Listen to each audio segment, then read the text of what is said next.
नमस्कार विद्यार्थी मित्रांनो, आपले स्वागत आहे आपल्या यूट्यूब चॅनल महाराष्ट्र एक्झाम प्रिपरेशनमध्ये। मित्रांनो, नवीन भरती आलेली आहे शासकीय वैद्यकीय महाविद्यालय Nagpur, government medical college Nagpur यांच्यातर्फे बघा मित्रांनो गट च्या पदाकरता नवीन वॅकन्सीज आलेल्या आहेत बघा मित्रांनो। तर वेगवेगळ्या कॉलेजच्या वेगवेगळ्या नोटिफिकेशन येणारच आहेत। सध्या बघा मित्रांनो नागपूरकरिता वॅकन्सी आलेली आहे। तर बघा मित्रांनो 26 डिसेंबर 2023 ची नोटिफिकेशन आहे। त्यानुसार बघा मित्रांनो नागपूर जिल्ह्यातील शासकीय वैद्यकीय दंत आयुर्वेद महाविद्यालय व संलग्नित रुग्णालय यांच्यामध्ये वॅकन्सी आलेल्या बघा मित्रांनो 680 पदे आहेत। 680 पदे दिलेत बघा मित्रांनो। 15,000 ते 47,600 पेमेंट आहे आणि गट ड ची पद आहे बघा मित्रांनो, म्हणजे एज्युकेशन क्वालिफिकेशन खूपच कमी मागितलेले आहे। तर बघा मित्रांनो त्यांनी सांगितलेलं आहे की 680 वॅकन्सीज भरायच्या आहेत GMC नागपूरमध्ये। तुम्ही बघत असाल त्यांनी आरक्षणाबाबतीत दिलेलं आहे सर्व आरक्षणाच्या रिलेटेड। तर एज्युकेशन क्वालिफिकेशन बघा मित्रांनो शैक्षणिक अर्हता फक्त बघा मित्रांनो 10वी पास विद्यार्थी या पदाकरता फॉर्म भरू शकतात। 10वी पास परीक्षा पास असलेले विद्यार्थी या पदाकरता फॉर्म भरू शकतात। मराठी भाषेचे ज्ञान असणे आवश्यक आहे।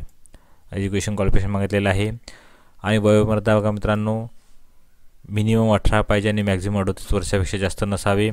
मागासवर्गीय विद्यार्थ्यांना मिनिमम 18 व मॅक्झिमम 43 वर्षापेक्षा जास्त नसावे व गव्हर्नमेंटच्या रूलनुसार जे पण लागू असेल अंशकालीन उमेदवारांसाठी, स्वतंत्र सैनिकांसाठी, खेळाडूंसाठी सर्व जे एज रिलॅक्सेशन आहे ते सर्व रूल लागू राहणार आहेत बघा मित्रांनो। आता बघा मित्रांनो तुमच्या परीक्षेचे स्वरूप कसे असणार आहे। तर सरळ सेवा भरती बघा मित्रांनो एकच परीक्षा घेतली जाणार आहे तुमची। तर टोटल 100 प्रश्न 200 गुणांचा तुमचा पेपर होणार आहे। तर मराठी राहणार आहे 25 प्रश्न 50 गुण, इंग्रजी 25 प्रश्न 50 गुण, सामान्य ज्ञान 25 प्रश्न 50 गुण आणि बौद्धिक चाचणी आणि अंकगणित 25 प्रश्न 50 गुणांकरता असे 100 क्वेश्चन राहणार आहेत 200 गुणांकरता।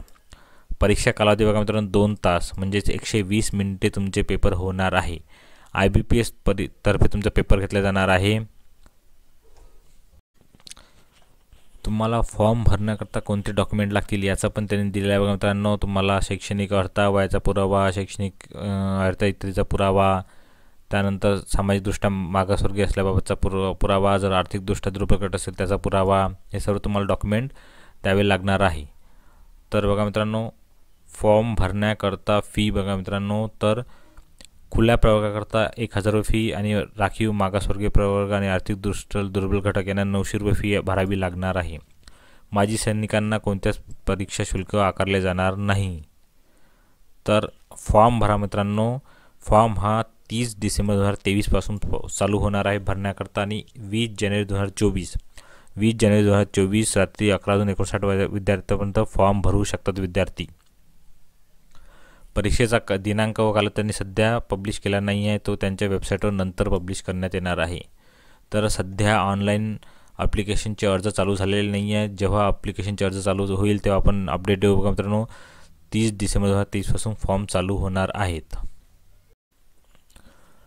तर बघा मित्रांनो सामाजिक आरक्षणाअंतर्गत जे 680 पदे दिली आहेत त्याचा त्यांनी टेबल दिलेला आहे। अनुसूचित जातीकरता 100 पदे, जमातीकरता 54, विजा करता 31, भजब करता 19, भजक करता 37, भजड करता 19, मिमाप्र करता 19, इतर मागासवर्गीय 160, आर्थिक दुर्बल घटक यांना 73 आणि अराखीव 168 असे टोटल 680 पदांचे सामाजिक आरक्षणानुसार त्यांनी टेबल जाहीर केलेला आहे। त्यानुसार तुम्ही फॉर्म भरताना चेक करू शकता बघा मित्रांनो।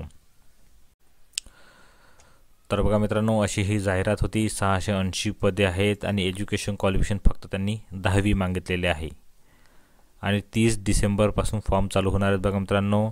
तर ज्या ज्या विद्यार्थ्यांना फॉर्म भरायचे आहे त्या विद्यार्थ्यांनी पूर्ण डिटेल जाहिरात वाचल्यानंतर आपण सांगितलेच आहे, पण तुम्ही वाचू शकता डिटेल जाहिरात। याची लिंक तुम्हाला डिस्क्रिप्शन बॉक्समध्ये मिळून जाईल। सर्वांना ऑल द बेस्ट। तुम्हाला जर आमचे व्हिडिओ आवडत असतील तर चॅनलला नक्की सबस्क्राईब करा मित्रांनो। धन्यवाद।